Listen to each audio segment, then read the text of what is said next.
Salut à tous, c'est Drogen, j'espère que vous allez bien, en tout cas moi ça va nickel, puisqu'on vient d'atteindre les 1000 abonnés sur cette chaîne YouTube.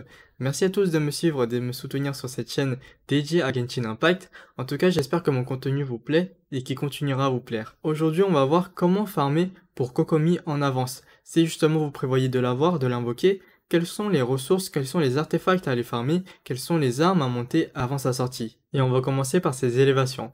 Quelles sont les ressources que vous pouvez farmer pour le moment? Alors évidemment, vous avez les pierres bleues.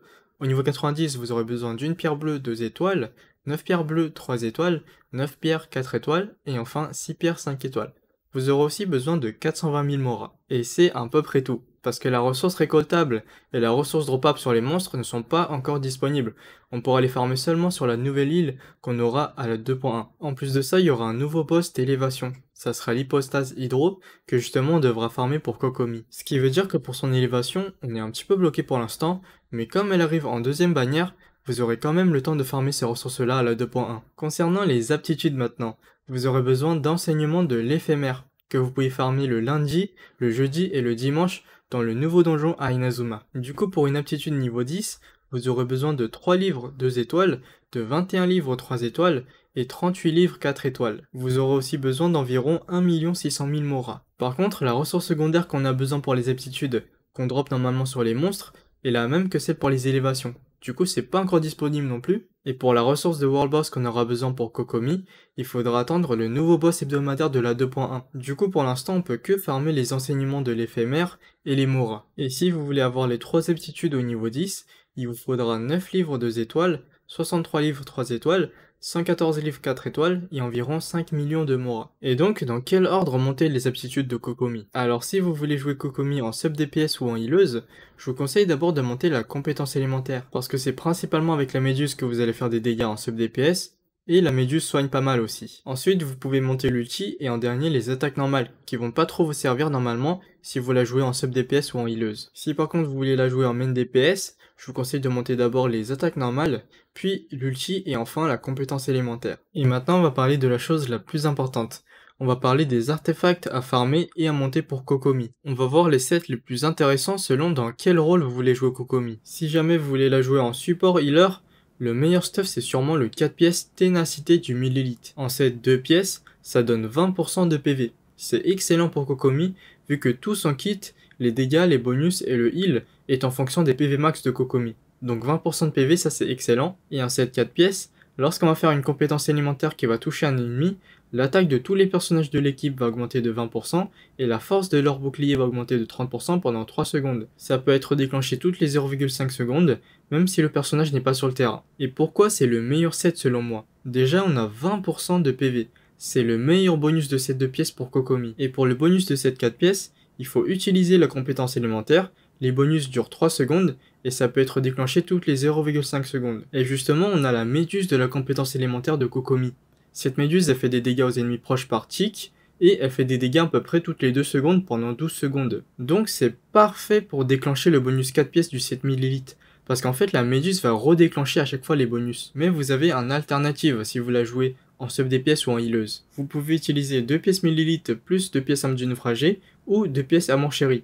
Le 2 pièces amour chéri augmente le bonus de soin de 15%, du coup c'est bien pour soigner, mais en plus de ça, il y a un passif de Kokomi qui fait que le bonus de dégâts des attaques normales et chargées gagnées avec l'ulti est augmenté de 15% du bonus de soin de Kokomi. C'est toujours un plus même si vous la jouez en sub DPS ou en healeuse. Et sinon le 2 pièces âme du naufragé qui donne 15% de dégâts hydro, donc du DPS en plus. Mais je vous conseille quand même le 4 pièces millélite en sub DPS ou en healer, puisque vous n'aurez qu'un seul donjon à farmer. Maintenant pour la jouer en main DPS, vous avez plusieurs possibilités. Vous pouvez aussi utiliser le 2 pièces âme du naufragé plus 2 pièces millélite ou 2 pièces amour chéri. Bien sûr, priorité aux 2 pièces millélite par rapport aux 2 pièces amour chéri. Vous avez aussi le 4 pièces bande vagabonde qui donne 80 de maîtrise élémentaire en bonus 2 pièces et 35% de dégâts en attaque chargée en bonus 4 pièces. C'est pas le meilleur stuff, mais si vous voulez la jouer pour ces attaques chargées, pourquoi pas. Et enfin, vous avez le 4 pièces âme du naufragé, qui est pour moi le meilleur stuff pour jouer Kokomi en main DPS. Le 4 pièces âme du naufragé donne 30% de dégâts pour les attaques normales et chargées pendant 15 secondes après avoir utilisé une compétence élémentaire. c'est excellent pour une Kokomi main DPS. Pourquoi? Eh bien, le bonus 4 pièces âme du naufragé dure 15 secondes et la compétence élémentaire de Kokomi a un cooldown de 20 secondes. Ça veut dire que vous avez seulement 5 secondes à attendre pour réactiver le bonus 4 pièces.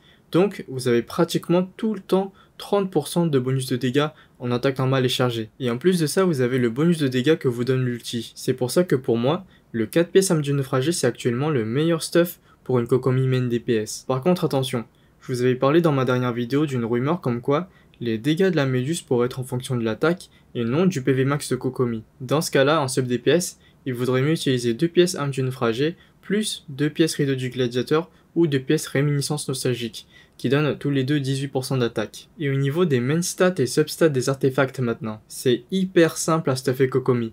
Sans doute le personnage qui va être le plus facile à stuff, parce que vous n'avez absolument pas besoin de taux crit et de dégâts crit. Ça sert à rien vu qu'elle a un passif qui réduit son taux crit de 100%. Donc c'est simple, vous mettez un sablier PV%, une coupe dégâts hydro et une tête PV%. En substat, le plus important c'est le PV%, à part sur le sablier et la tête vu que la main stat c'est déjà du PV%. Vous avez aussi le PV flat, et si vous avez de la recharge d'énergie ou de la maîtrise élémentaire, pourquoi pas. Du coup à partir de maintenant, ne jetez pas vos artefacts sans taux crit et dégâts crit. Regardez si vous pouvez avoir beaucoup de PV% ou de PV flat dessus. Perso, vous savez pas le nombre d'artefacts sans taux crit et dégâts crit que j'ai food en croyant que ça ne me servirait jamais. Et sans doute que beaucoup d'entre vous ont fait la même chose que moi. Par contre, si les dégâts de la méduse est en fonction de l'attaque, ça va être un peu plus compliqué.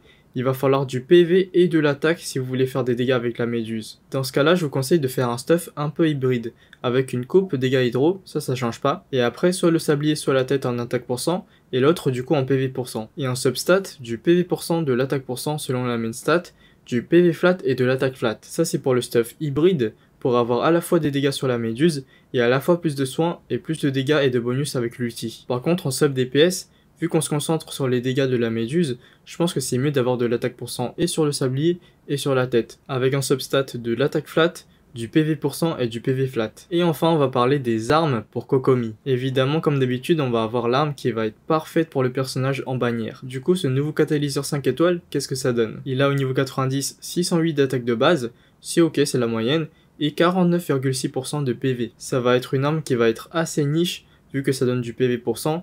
Donc pour le moment, je pense que ça ne va que à Kokomi. Et en passif, ça va augmenter le bonus de soin de 10%, et ça augmente les dégâts des attaques normales de 1% des PV max de Kokomi. Et en plus de ça, après avoir utilisé un ulti, les attaques normales qui touchent des ennemis restaurent 0,6 d'énergie pendant 12 secondes, et l'énergie peut être restaurée toutes les 0,1 secondes. Forcément, c'est la meilleure arme pour Kokomi.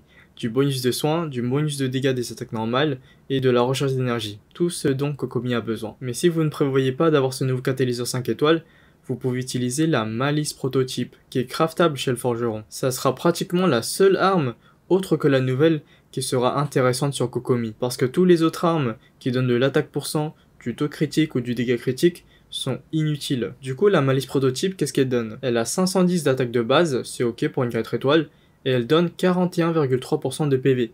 C'est plutôt pas mal si on compare avec la nouvelle arme qui donne 49,6%. Et en passif, lorsqu'on va utiliser un ulti, ça va régénérer 4 d'énergie toutes les 2 secondes pendant 6 secondes. Et en plus de ça, tous les membres de l'équipe se régénèrent 4% de PV toutes les 2 secondes pendant cette durée. Franchement, c'est un très bon alternative free-to-play. On a du PV%, un peu de recharge d'énergie et un peu de heal. C'est à peu près les deux seules armes intéressantes pour Kokomi. Après, il y aurait bien les armes qui donnent de la maîtrise élémentaire, mais c'est compliqué de faire des réactions alimentaires avec Kokomi, vu qu'elle applique énormément d'hydro. Et si jamais les dégâts de la méduse est en fonction de l'attaque, en sub DPS vous pouvez donc utiliser les armes 5 étoiles et 4 étoiles avec de l'attaque %. Voilà, c'est la fin de la vidéo farmée pour Kokomi en avance.